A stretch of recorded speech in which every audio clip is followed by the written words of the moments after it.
ये किसने कहा आपसे आंधी के साथ हूं? ये किसने कहा आपसे आंधी के साथ हूं? मैं गोडसे के दौर में गांधी के साथ हूं।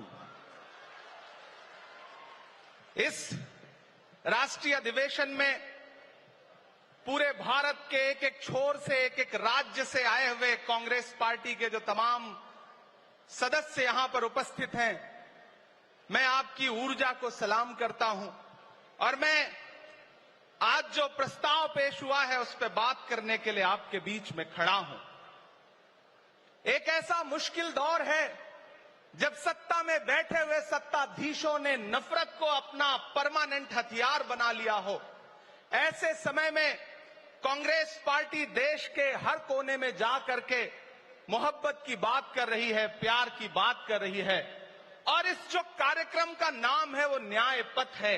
न्याय पथ यानी कि इंसाफ का रास्ता, और उस इंसाफ के रास्ते पर अपने अतीत की विरासत को संभाल करके, संजो करके लेके चलता हुआ एक ऐसा न्याय का योद्धा जिसका नाम राहुल गांधी है, जो हम सब के लिए प्रेरणा का स्रोत है। मैं गुजरात में खड़ा हूं, जो महात्मा गांधी का गुजरात है, जो सरदार वल्लभ भाई पटेल का गुजरात है। तो मैं इस गुजरात में खड़ा होकर के अपने अतीत और अपने वर्तमान को मिलाता हूं तो मैं ये महसूस करता हूं और फख्र से सोचता हूं कि मैं वो हूं, मैं कांग्रेस का अदना सा एक वो सिपाही हूं जिसकी जड़ें जाकर के महात्मा गांधी से मिलती हैं और जिसके कदम जाकर के राहुल गांधी से मिलते हैं। मैं सौभाग्यशाली हूं कि मैं कांग्रेस पार्टी का एक अदना सा सिपाही हूं।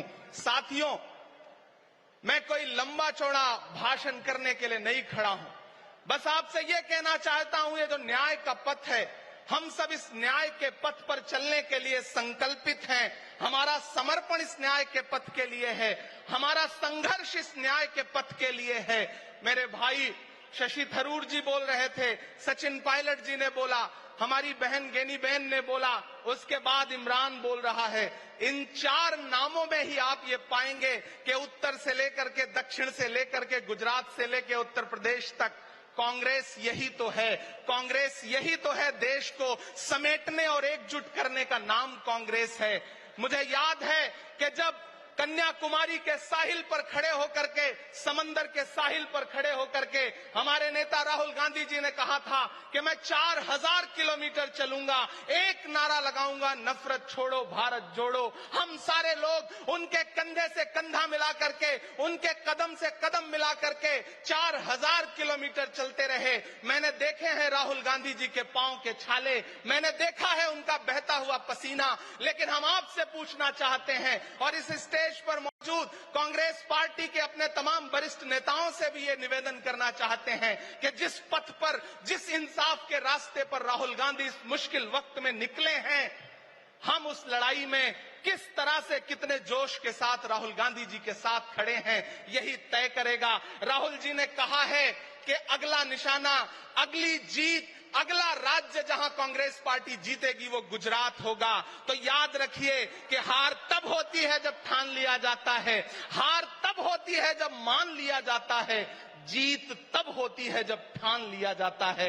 अगर हमने ठान लिया कि जहां से आज सत्ता के शीर्ष पर बैठे हुए लोग नफरत परोसने का काम कर रहे हैं, असमानता का काम कर रहे हैं, संस्थाओं को कुचलने का काम कर रहे हैं, उनके खिलाफ अगर हमने उन्हीं जड़ों में जाकर के मेहनत की हिम्मत दिखाई तो मुझे पूरा यकीन है कि जिस तरह अंग्रेजों के खिलाफ लड़ते हुए कांग्रेस पार्टी ने इस देश को स्वतंत्रता संग्राम के जरिए आजादी दिलाई थी, तो ये लड़ाई भी उस स्वतंत्रता संग्राम से कम नहीं है। उस लड़ाई का नेतृत्व महात्मा गांधी जी कर रहे थे, तो इस लड़ाई का नेतृत्व राहुल गांधी जी कर रहे हैं और हम सारे लोग राहुल गांधी जी के साथ खड़े हैं। हो सकता है कुछ लोग इस सफर में, इस मुश्किल सफर में छोड़ के चले गए हों, उन्हें नजरअंदाज करिए और एक नई पीढ़ी, एक नई ऊर्जा के साथ राहुल जी के साथ खड़ी हो। मैं तो कहना चाहता हूं कि कांटे गुल के साथ नहीं चल सकते हैं, बुज़दिल खुल के साथ नहीं चल सकते हैं। रास्ते में जो छोड़ गया उसे जाने दो,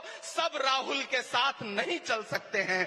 आप सारे लोग, हम सारे लोग और इस देश के लाखों लाख करोड़ों करोड़ लोग राहुल गांधी जी के साथ खड़े हैं। और यहां खड़ा होकर के इस देश के पिछड़ों को, आदिवासियों को, दलितों को, अल्पसंख्यकों को मैं सबको भरोसा दिलाते हुए इतना कहना चाहता हूं कि मेरे भाई, कांग्रेस ही है जो आपकी असली लड़ाई लड़ रही है। मुझे वो दिन याद है कि ये सरकार जब एक बिल लेकर के आई तो रात के 3 बजे भी आदरणीय सोनिया गांधी जी राज्यसभा में मौजूद थी इस देश के लिए, इस संविधान के लिए लड़ाई लड़ने के लिए। और राहुल गांधी जी भी लोकसभा में मौजूद थे उससे एक दिन पहले। जिस संजीदगी के साथ वो लड़ाई लड़ रहे हैं, हम सारे लोग उनके साथ खड़े हैं। और मैं ज्यादा भाषण नहीं करूंगा, जाते जाते बस आपसे इतना कह के जाना चाहता हूं साथियों कि ये न्याय का पथ और एक छोटी सी कविता, और उस कविता का जो शीर्षक है, उस कविता का जो हीरो है वो मंच पे मौजूद है। मैं चाहता हूं पीछे तक एक बार दोनों हाथ उठा करके तालियां बजाएं। मैं अगले 1 मिनट की कविता सुना करके यहां से आपसे विदा लूंगा। कन्याकुमारी से जो सफर शुरू हुआ था वो अहमदाबाद तक लगातार जारी है और आगे भी जारी रहेगा। और कल ही राहुल जी परसों बिहार से लौटे हैं, तब ये कविता मैं सुनाता हूं कि उदास मौसम बदल रहा है, उदास मौसम बदल रहा है, धुएं का पर्वत पिघल रहा है, दिलों में लावा उबल रहा है। सुबह सुबह जब हुजूम लेकर सफर पे निकले तो यूं लगे है कि जैसे सूरज निकल रहा है। वो चल रहा है, वो चल रहा है। वो कह रहा है कि नफरतों से जो दिल है टूटे मैं जोड़ दूंगा। एक नारा नफरत छोड़ो भारत जोड़ो, एक नारा नफरत के बाजार में मोहब्बत की दुकान खोल ली है। वो कह रहा है कि नफरतों से जो दिल है टूटे मैं जोड़ दूंगा। वो कह रहा है हर एक दरिया, हर एक तूफान को मोड़ दूंगा। सुनो सितमगर, न समझो डर कर मैं अपने लोगों को छोड़ दूंगा। सितम की गर्दन मरोड़ दूंगा। सितमगरों की हर एक ख्वाहिश, हर एक साजिश कुचल रहा है। वो चल रहा है, वो चल रहा है। अंतिम पंक्तियां पढ़ता हूं कि जमाने भर की तमाम माओं ने हाथ उठाकर दुआएं दी हैं। जमाने भर की तमाम माओं ने हाथ उठाकर दुआएं दी हैं। तमाम बच्चों ने इस तपस्वी का माथा चूमा, बलाएं ली हैं। जो नफरतों का जहर भरा है, ये बन के शंकर निगल रहा है। वो चल रहा है, वो चल रहा है। मोहब्बतों की किताब लेकर, लबों पे अपने गुलाब लेकर, मोहब्बतों की किताब लेकर, लबों पे अपने गुलाब लेकर, सुनहरे रंगों का ख्वाब लेकर वो आया है इंकलाब लेकर।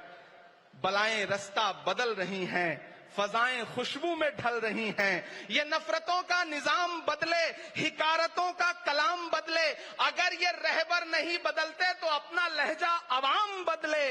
अंधेरे बेचैन दिख रहे हैं, कोई जो है इस अंधेरी शब में मशाल की तरह जल रहा है। वो चल रहा है, वो चल रहा है, वो चल रहा है। बहुत बहुत आप सबको धन्यवाद दूंगा। साथियों, आपने जिस जिंदा दिली से सुना उसके लिए आपका बहुत आभार। न हम सफर न किसी हमनशी से निकलेगा, हमारे पांव का कांटा हम ही से निकलेगा। वतन की रेत मुझे एड़ियां रगड़ने दे, मुझे यकीन है पानी यहीं से निकलेगा। बहुत बहुत शुक्रिया। बहुत बहुत शुक्रिया इमरान भाई। आपने जो कहा वो कांग्रेस के इस सत्र